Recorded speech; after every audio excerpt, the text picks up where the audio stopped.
Good morning, everyone. Thank you for joining us. My name is Macon Lovelace, and I am happy to serve as the chair of the Public Policy Committee for the Columbia Chamber for 2022 and hosting these monthly forums.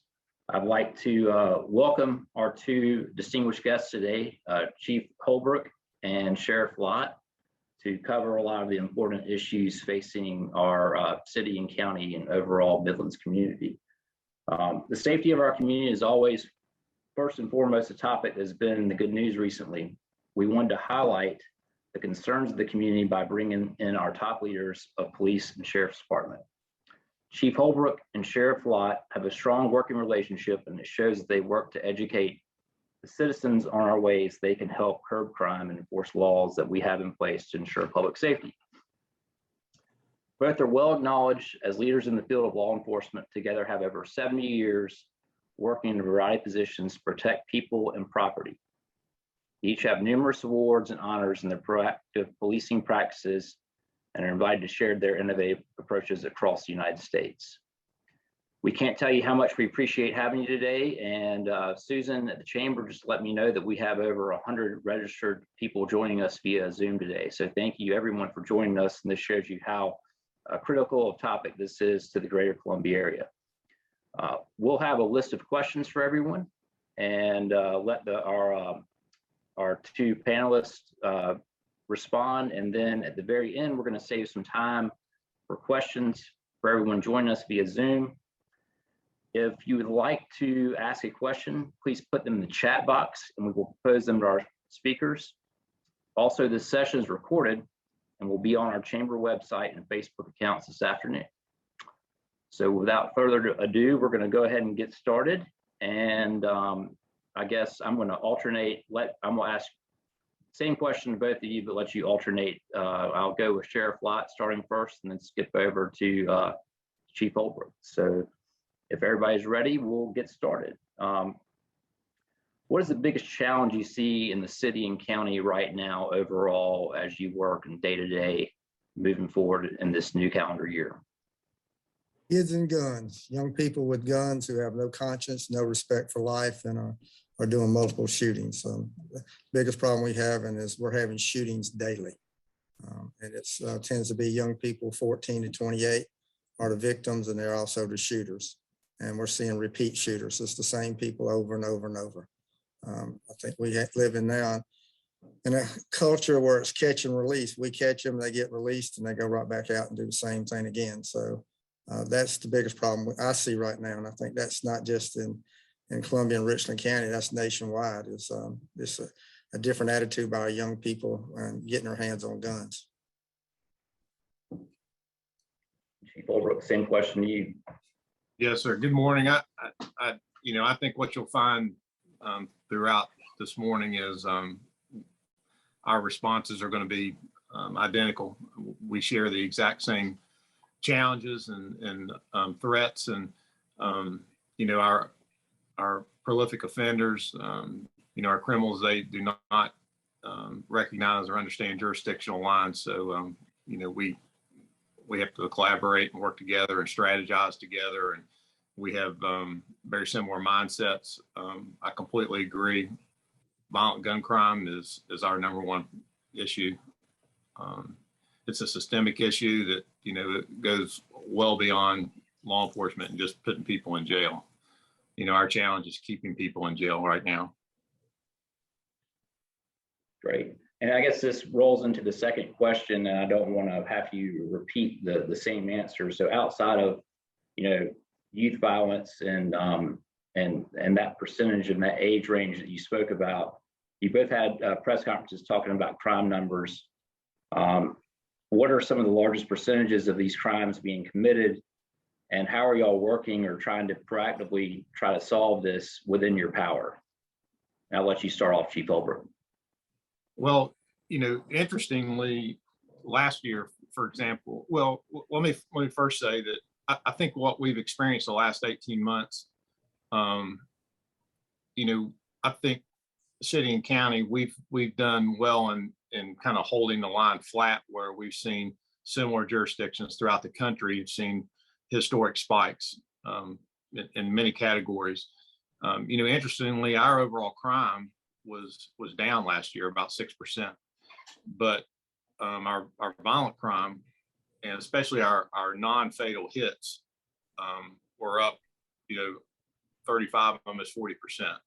And that's really where our focus is. However, there is a connection to property crime. We, stay very focused on that property crime, specifically with auto break-ins. I think we had 400 and almost 500 guns stolen last year, and about 75% of those came from an auto, and almost 70% of the autos were unlocked. So that's a problem that we've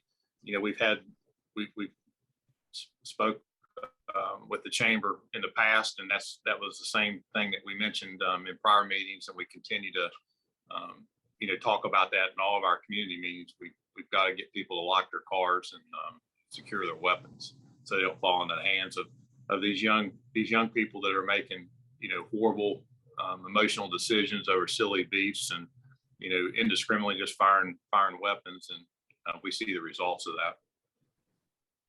Thank you. And our results are the same. Our property crimes are down. Auto break-ins were, of course, up. Where we saw an increase was in murders. We had 32 murders, all of them by guns in Richland County last year. We solved all 32 of them.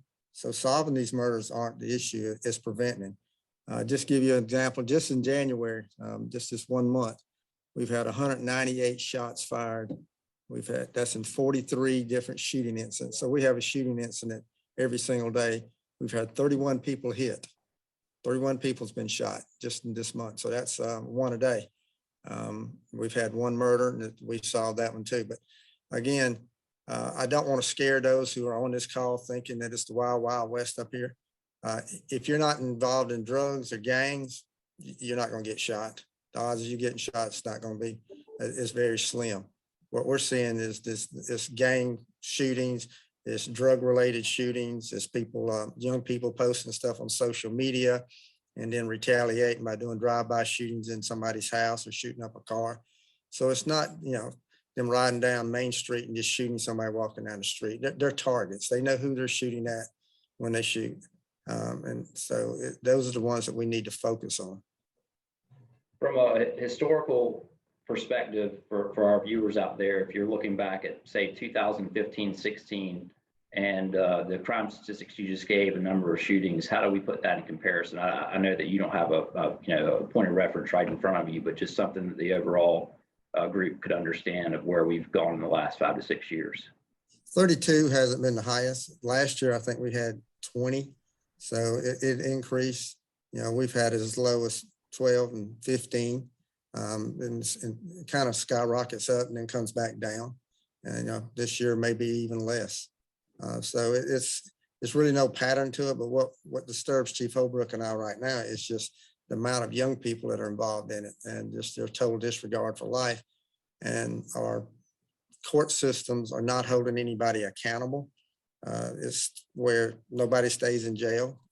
Not everybody needs to stay in jail, but those who are the bad guys, the really bad guys, those are the ones we need to keep in jail, and they're not staying in jail. So when they get out, they're back doing the same thing. They're involved in multiple shootings. We have people out on bond for murder who goes out and commits another murder wearing an ankle monitor. So the ankle monitor system is not being a deterrent. They're wearing those while they're still going out committing crimes. They're letting the batteries die so they can't be traced. Nothing happens to them. We don't have any accountability right now. Law enforcement's doing our job. Chief's people, my people, we're locking them up. We're doing that. It's just no accountability. Our solicitor's office, I think, has almost 170 murders backlogged that they haven't tried. And so our court system is not helping out the crime problem that we've got. And would you say the same, Chief Holbrook, and in terms of the court system, has any of that been related to the pandemic, or was that pre-pandemic, just having a backlog of the ability of, jury trials available and getting on the roster to get that accomplished? Well, 170 murders don't during the pandemic, so that's probably been a systemic issue that I know they're trying to address. There's no question that the pandemic and the the period of time that we shut down court, both state and federal court and grand jury, I think is contributing to what we've seen nationally. You know, what if you want to find the silver lining, I think it is that the grand juries in court are open, especially our federal partners at the U.S. Attorney's Office.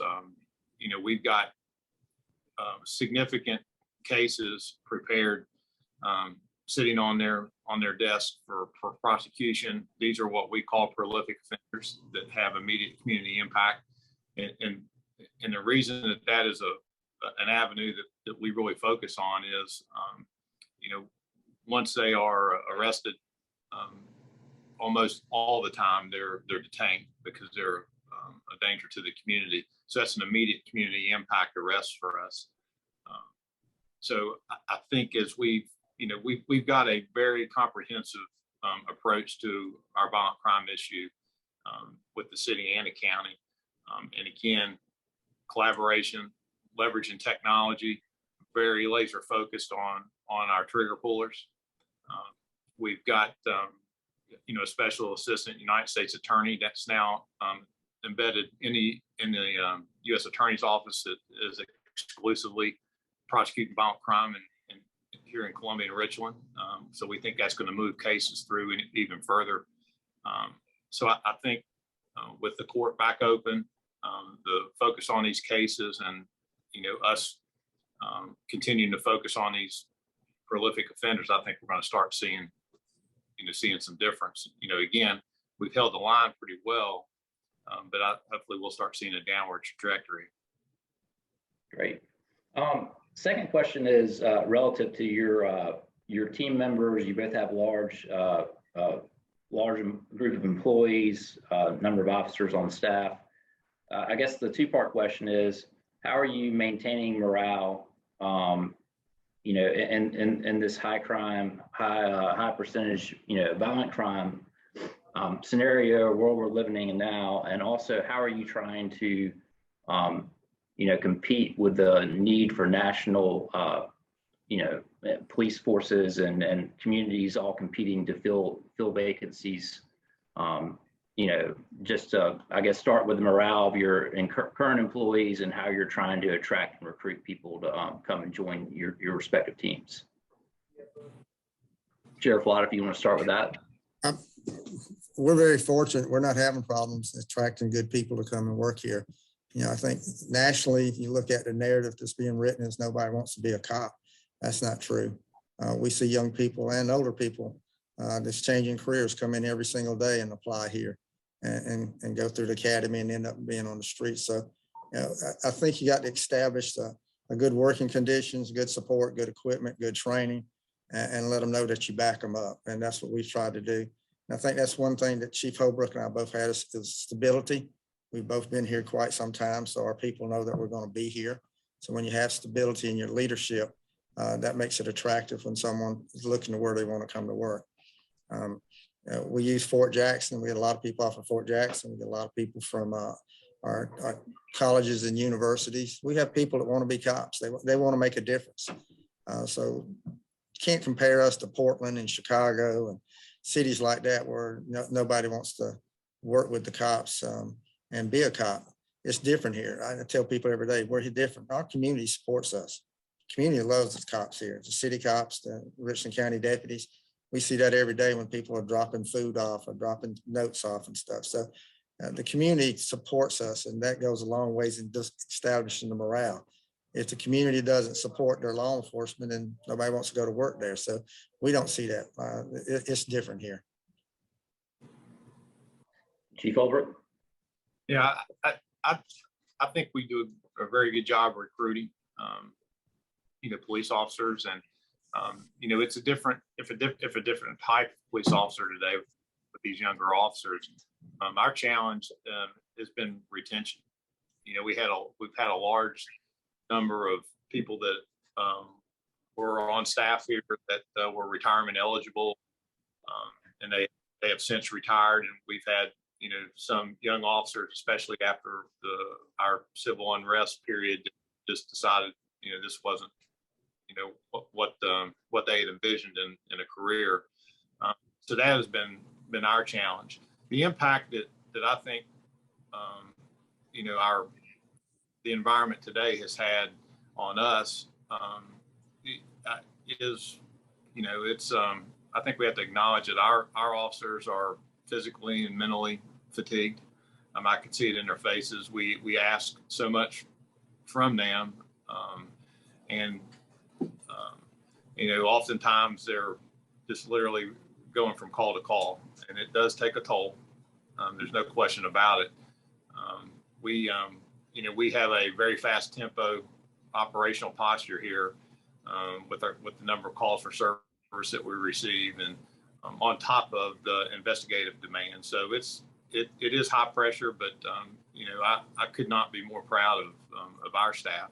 They're courageous every single day. They're professional, and their work just speaks for itself. Great. Well, y'all both touched on this, and as you know, the Chamber is a big ally with Fort Jackson. So would love a little bit more detail about how you go about your recruiting efforts there on the base and forging those alliances with leadership to get those opportunities for folks that are coming up for retirement, been stationed there, want to stay in the area, and how you kind of make those inroads there and pitch staying in Columbia versus them relocating back to where they were originally from. Just having a great relationship with them, with the commanding general. I've been fortunate to have good relationships with all the commanding generals. I guess the one advantage I have is that I'm the president of the Association of United States Army located at Fort Jackson. So I'm out there constantly interacting with the soldiers. But our best recruiters are our people, those that work here now, who came from the Army, who transitioned from the Army, or even Air Force out at Shaw. They talk to their friends, they talk to their ones that they've been in service with, and tell them what a great place it is to work. So when they come time to retire, transition to civilian life, then it's just it's second nature to come here. They're wearing a uniform. It's not much different. It's the Army uniform, the Air Force uniform, and put on a deputy sheriff's uniform. So it's that life of service. Our military make great deputies, great cops, because they've learned a lot through the military, and taking that into bringing it to our agency, really helps out, and helps out the younger people, because most of them tend to be, 30s and 40s. And so they've got experience. So they help train the younger people on making good decisions, interacting with people. So just our people who've come from Fort Jackson or came from the military, wherever it's at, and then just the relationship, interacting with them, going out to Fort Jackson to the various events, inviting them to come to various events, just being very visible, seeing the car, seeing the uniform, and having very professional looking deputies. And when someone that's sergeant major out of Fort Jackson sees a sharp looking deputy in his uniform that's in good shape, they say that's somewhere I'd like to come. I couldn't agree. Our best recruiters are our police officers. They come from all walks of life, but our military veterans that are in rank and file, they are absolutely our best recruiters, and there is a significant network that they're involved in, and they're very proud of their service to their country and the branch of service, where they serve. We see that all the time. Our lead recruiter here is a former Marine sergeant, and he wears his pen with pride. That's a great background. Y'all both touched on earlier the pandemic and civil unrest, and y'all were both recognized widely for your collaboration and response to that.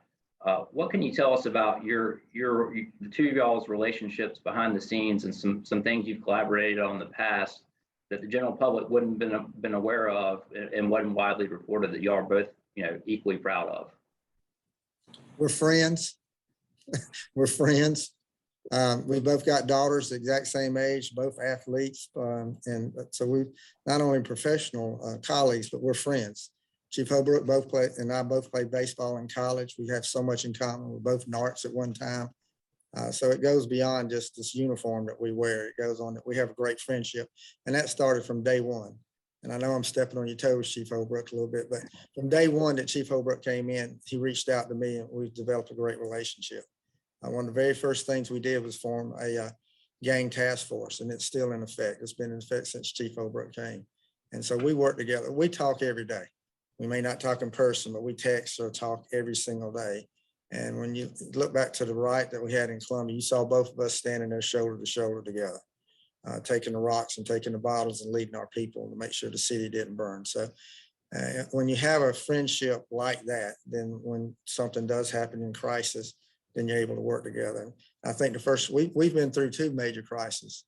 The flood in 2015 put us together for about 2 weeks together. We almost lived together with Chief Jenkins and Teresa Wilson. And that really established our great relationship, and it's just carried on. So when the riots happened, it was automatic. We didn't have to, build a relationship. You can't build a relationship during a crisis. You got to lay that foundation a long time for that. And we've done that. So it's more than just working colleagues. We're friends.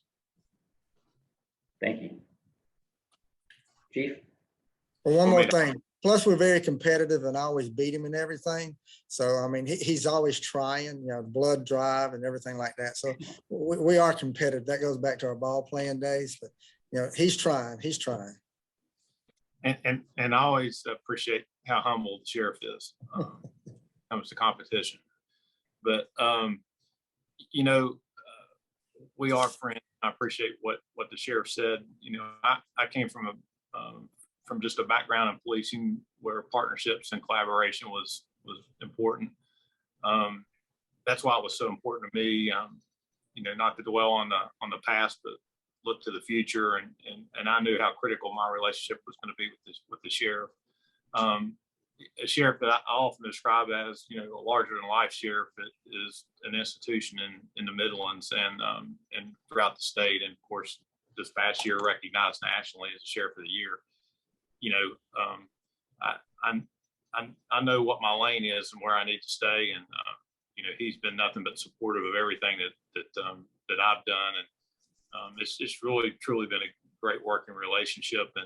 And I think that the rank and file has seen our relationship and how we lead. We have, some different styles in some respects, but in many respects, it's the same. And they see that working relationship, and I think that permeates throughout the agencies. Great. Well, thank you both for covering that. We got a couple more questions, and then I see in the group chat, we've got a lot of people tuning in that have some additional questions. But given that Columbia Chamber is a business advocacy group, what can the business community do for y'all? I know both of you are responsive to different councils, different budget restraints, but how can the general business community support both of you in your endeavors? I'll let you go, Chief.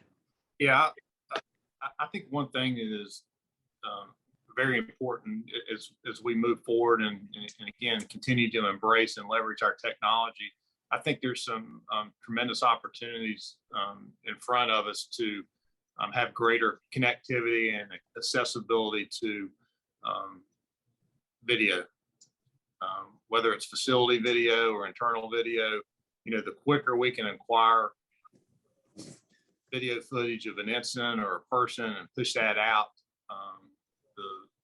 obviously the higher likelihood of an apprehension occurs. And we're seeing that more and more now as we respond to incidents where we're able to quickly get a video. Our officers have smartphones that allow them to, transmit photographs and information instantly. And it really a force multiplier for us. And as we stand up this real-time crime center, we're going to look to really promote this public-private partnership with our business community and accessibility to video surveillance. Thank you, Sheriff Lott. And that's true. There's not many places you go where you're not going to be on video, and so we need our businesses to work together with that and encourage them to, have video systems, and not only just for us but for their own security. And we encourage businesses to allow us to come in and do a security analysis of their companies too, or their businesses. We can do a lot of training. We want to be very proactive. The cameras help, but having somebody from our community action team come in and do a survey and give us suggestions on how you can keep your business more secure, workplace violence, training for your employees, self-defense for your females. We ask businesses to build a relationship with us so we can come in and help them. That's how we can prevent crime, is being proactive. Yeah, we're good at solving, just like we solved all our murders. We're good at that, but we want to prevent things from happening. So we can prevent a lot of thefts, a lot of break-ins, a lot of white-collar crime if the businesses would let us come in and do some training for them. So we're able to do that. That's free, doesn't cost anything, but somebody's got to ask us to come in. We try to go out and meet new businesses, but again, there's nothing wrong with somebody who has an existing business or a new one to call us up and say, hey, can you have a CAT team deputy come by and talk to us and see how we can keep our business a lot safer and our employees also safe. I would add one more point that I think where the business community can certainly assist us in, and that's alarm maintenance. We respond to an enormous amount of false alarm calls at businesses, and the alarm goes off, we're going to come, but the majority of them are false alarms. Sometimes depending on how the alarm comes in, it may be an emergency response that puts officers and citizens at risk anytime we run emergency response. But responsible of alarms, I think, would be extremely helpful. Keep officers cleared up to respond to in progress real calls. Great. I've got a lot of questions, so I'm gonna do my best to kind of jump into these. These are from everyone zooming in, over 110 joining in. So the first one, and I apologize, I've got a minimized screen, but this is from Mark, and he says, "Thank you for all you do to support our community. What ways can," and this kind of dovetails in the last question, but a little specific, what ways can area organizations and nonprofits specifically do better support your work, mission, and messages? And I will add on to that question as, do y'all have any alliances with nonprofit organizations that help fund things that are not within your budget? Sheriff, you want to start with that? Yeah, we do. We do have relationships. We reach out to everybody and try to build relationships with them. And we do work with a lot of nonprofits. Serve and Connect is one that we work with. I think Chief Holbrook and I work very closely with them. So there's a lot of organizations that are out there. And as organizations are doing things, we just ask them to make us part of it, invite us to be part of something they're going to have. If they're going to have an event, invite us to come out. We can send deputies out. We can send our 9-foot deputy out, or dare car. There's all kinds of things that we can send out that'll generate a conversation between adults, but also kids. And it's all about building relationships. So, building that relationship, you got to have something that initiates that. And that's us being invited to come to something, or just whatever kind of event that you have. So just encourage people, invite us. Let us come out there. We're not going to scare anybody away. You'll find out people here really love the cops. It's a different world here than it is anywhere else in the United States. People really respect our law enforcement. Great. Thank you. Chief? We have to have relationships with our with that sector of the community. We see our service providers, especially in the homeless arena and the mental health arena, is really critical to what they bring to the table and how they can assist us navigating that difficult situation. We have a great relationship. This is a great relationship with United Way, transitions. Those are critically important to us being clean and safe and managing and working with our homeless population, which is a vulnerable population for us. So those service providers are just so important to helping us meet our mission. Great. Next question is from Beverly Bowers. It says, can you expand on what outreach is being done in the middle schools and high schools to work on young people who may have been pulled into gangs? SROs, we have SROs in all of our schools, and that's their main responsibility is with kids. But our youth services division does that. That's what they do 100% of the time is work with young people who and parents, parent support group and working with young people who may have stumbled and failed.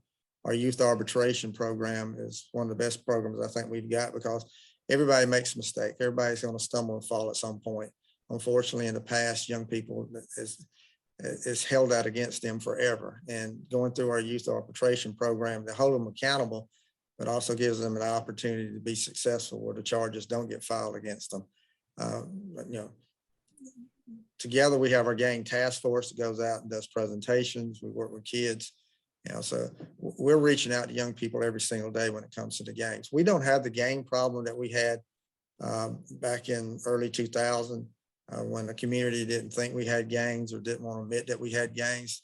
I think everybody understands now we do have gangs, but they don't control neighborhoods and communities like they did 20-something years ago. We've made a big change on that because the community got involved.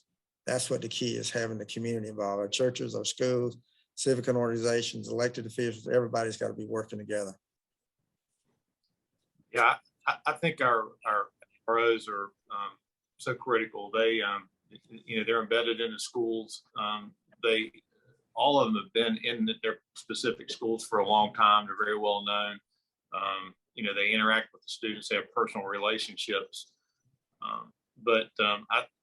I think the programming that we have, where we, anytime we can keep our young adults busy, especially in the summertime, through youth programs, athletic programs, summer internships. We have a risk program here, but to me, what's most important is us taking advantage of any opportunity we have to interact with our young adults in a non-enforcement environment, whether it's playing basketball, kickball, baseball, whatever that might be. It's about building some relationships and trust, and that is a group that we have a lot of mistrust. Great. Thank you both. Great answers, and a very important topic. Couple more questions. We're trying to stay on schedule, but they keep coming in. So we got about 10 more minutes, and want to cover as much as this we can. Next question is, are there any rehabilitative or accountability to authority measures in place for repeat offenders? I don't know if this really falls under your jurisdiction or working with the solicitor's office or attorney general's office, but what's your perspective of accountability and rehabilitative programs to prevent repeat offenders? Well, I think we both are big believers in second chances, and we're also big believers in you got to hold people accountable, and there has to be consequences if you don't follow the rules and reoffend. But we have a very successful offender call-in program. We've done 6 of them. The sheriff is involved in that every year. We do 2 a year, and what that is very quickly is it's we're recognizing 30 plus serious violent offenders that have done their time in prison, and they've been released and they're back in the community. And the reason we focus on that group is statistically we know that they are the most vulnerable group either to reoffend or be the victim of a violent crime, one of the two.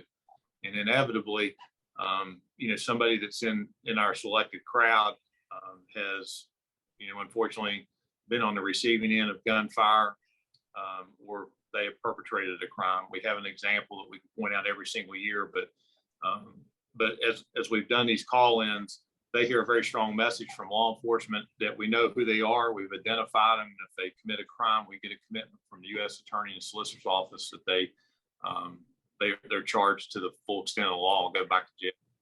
But really the goal of the call-in is for them to meet all the service providers that we have there for them to help them to be successful, whether it's education, jobs, housing, parenting. They're there to help them. And as a result of this program, we have single digits recidivism from these groups. That means that's 30 people that law enforcement will not have to deal with in a negative enforcement environment. We're going to see them be successful and contribute to the community, be good parents, gainfully employed. And, you know, it's a program that we very much embrace. Great. Thank you, Chief. Sheriff? Yeah, rehabilitation's available, but you gotta want it. There's lots of programs out there when somebody gets incarcerated where they can be rehabilitated, but unfortunately what we see is not everybody takes advantage of it. And that's your repeat offenders. So as soon as they get out, get bonded out, they go right back out and commit crimes again. It's the ones that do it over and over and over that just keep thumbing their nose up at our judicial system and law enforcement and everybody in the community too, because they don't care. They're just going to continue to go out here and commit crimes. Those are the ones that we have to focus on. And unfortunately, Chief Holbrook touched on it earlier, is that we have to go through the federal system to really get some teeth into it. Federal system doesn't play. And unfortunately, our state system does. And with the numbers that they have and you know, COVID has impacted some, there's no accountability right now. So people are not being held accountable for armed robberies, for murders, for any kind of crimes whatsoever. They're allowed to just continue to go back on the street and be rearrested. And it's unfortunate we're arresting the same people multiple times and they still continue to get out. But rehabilitation is there. Department of Corrections with Brian Sterling, that's, you know, he has a big focus on that. He tries very hard to do that. I know they've reduced the prison population by helping some people, but again, somebody's got to want that help. They put it out there, but you got to be able to want it and take it.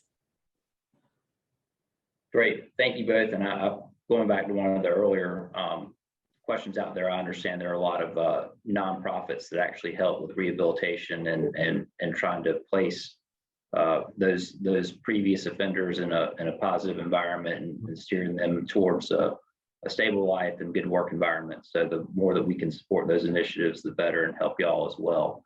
I'm gonna give you a plug. I'm gonna give you a plug for one. Turning Leaf is a new program. It's originated in Charleston. Did a great job there. They've moved it to Columbia now. It's off of Monticello Road. I've been out there quite a few times. I've seen the success. So that is one of those rehabilitation programs. It's taking those who stumbled and failed, served time, and now want some help, and they put them to work. They help them find a place to stay, and they're turning lives around. So there's programs out there. And Chief, same thing. Have you had any interaction with the similar type groups, you know, specifically to downtown Columbia that help with the rehabilitation and placing them? I've interacted frequently and just the other day with Turning Leaf, as the sheriff mentioned, that is, we're excited about that program coming to the Midlands. It's a proven effective program, and it's, you know, one more alternative to, you know, address recidivism. And it's very successful. Perfect. I have countless chats in here, and I'll read some of them that basically just says, thank you, Chief Holbrook and Sheriff Lott, for all your officers and team members for working daily to keep our community safe. Thank you for your service, Sheriff Lott and Chief Holbrook. God bless. Y'all do an amazing job. I could keep reading. There's a ton of, I don't know, can y'all see the chat boxes, or am I the only one that can see them, Susan? You see them. And I think that's what I touched on earlier. We're different here. People support us, law enforcement here. If you went to Portland, you would not get that. It'd be totally the opposite. Go to Chicago, it'd be totally the opposite. It's different here. People, you know, respect law enforcement. We respect the community, and we work together. That makes us so much different and so much better than anywhere else in the United States. Well, we're very proud to have both of you and appreciate all that you do. I'm going to let Carl wrap up. Before doing that, I want to remind everyone of the two upcoming, I guess next month's Issues Forum will host the new council members for the City of Columbia. We'll have Aditi Bustles, Joe Taylor, and Tina Herbert joining us for that meeting. And I think that plan will be in person, depending on the numbers, at the Richland County Library. There's also a chamber military outreach, and I apologize, I'm trying to look through the screen. Susan, help me out here if you don't mind. I'm trying to find. That'll be February the 22nd at 2 o'clock out at the State Fairgrounds, Tuesday. Okay. Perfect. And I'm gonna let our President and CEO of the Chamber, Carl Blackstone, wrap up with this. And I thank you all for joining us. Carl, please take it away. Great. Thank you, Chief and Sheriff. Thank you all again for joining us. I mean, we try to do this every couple of years to get y'all on. And I know law enforcement is such a critical part of our community, essential part of our community. But I do want to ask a quick question just to wrap up. I mean, obviously, this election cycle saw a lot of conversation about the need for increased spending in law enforcement to give you what you need. That's not a bad thing. What if we didn't touch on it? What are other ways besides getting the word out about people locking their doors, not leave guns in your cars? What else can we do as a community to help y'all and help your men and women in uniform? Be nosy, look out for each other, care enough about each other. In your residential areas, have a community watch group, a neighborhood association that shares information, but that watch out for each other. Businesses are the same. If one business find out that they're being some type of victim or got bad people coming in trying to steal, then have a email tree or some kind of way to let other people know about it. Communications, but be nosy and care enough and think, well, it's not affecting me today, but so I'm not going to say no. Well, you may be the victim tomorrow. So care enough about our community to get involved. Great. Chief? We have to have, our citizens are our eyes and ears. We have to know what we're doing right, what we're doing wrong. Open, respectful, dialogue, communication is important. And by and large, we have that. I would also say, one more time, lock your cars, slow down. Do not proceed through intersections on yellow lights. Be respectful on the road. A lot of people are under stress right now, and as a result of that, we're seeing domestic situations and road rage that we wouldn't typically see. So, let's just remind ourselves of the community that we know and love here. We've got great citizens, a great sense of community, and let's just have each other's backs. You touched on something, and I promise I'll wrap up. But I was talking to Pat Crawley, with the president of MUSC Health, just last month, and I said, "What's the biggest issue or biggest threat you think to healthcare in the next 10 years?" He said mental health. How is that? I mean, so from a public health standpoint, that's huge. Y'all have been dealing with mental health for years and years and years, but more so in the last 20. How are y'all implementing new strategies because COVID has really increased the need for mental health specialists? What do you see different today than you did 2 years ago? And how are you adjusting? We have crisis intervention teams where we've partnered with mental health. They give us the clinicians. We put a deputy with them. They answer the mental health calls. A year ago, we answered 2,500 mental health calls, not crimes, mental health calls. And so we need to get out of that business. But we have a deputy, unmarked car, plain clothes with a mental health clinician. They respond to the calls. So we have 2 full-time teams now, fixed now, another will be 3. So we'll have somebody working all the time. But you also got to look at the mental health of our deputies also. So Department of Mental Health has got a program for us now exclusively for our deputies, so they can call and do check-ins and make sure that mentally they're okay. And I've required them to have a physical every year for years now. Now we require them to have a mental health check-in every year. So we're doing it externally with our citizens and people that we deal with, but we're also doing it internally too. But working with Department of Health has been a great partner with us. They have 2 other clinicians that are embedded in our office, where as we find these people that are long-term mental health issues, they're able to do the follow-ups. So we're reaching out. We're playing our part, but we're also getting out of it and getting the specialists involved. Our jails don't need to be the biggest mental health facilities, and that's what it tends to be. Is where most people that's got a mental health problem end up in jail, and that's not going to help the problem at all. Great. Chief? We have a similar program with a clinician. Again, we're trying to get out of the mental health response, but we find some, especially with our homeless population, we find so many that are in crisis and in need of services. We do over 60 property checks just in the downtown business area every single morning regarding, some homeless issues in and around businesses and parking decks and so on and so forth. And by and large, most of those, that vulnerable population are in some type of crisis. And, anytime that we can get our clinician and our officer, engage with them and try to get them into services, it's going to be one less call for service and one less person that we have to deal with again, and we can focus on our serious crime. Great. All right. Well, listen, thanks so much. I appreciate y'all taking some time to be with us today. And Macon, thanks for your help and your leadership on our board. To everybody else, thank you very much. Looking forward to next month again.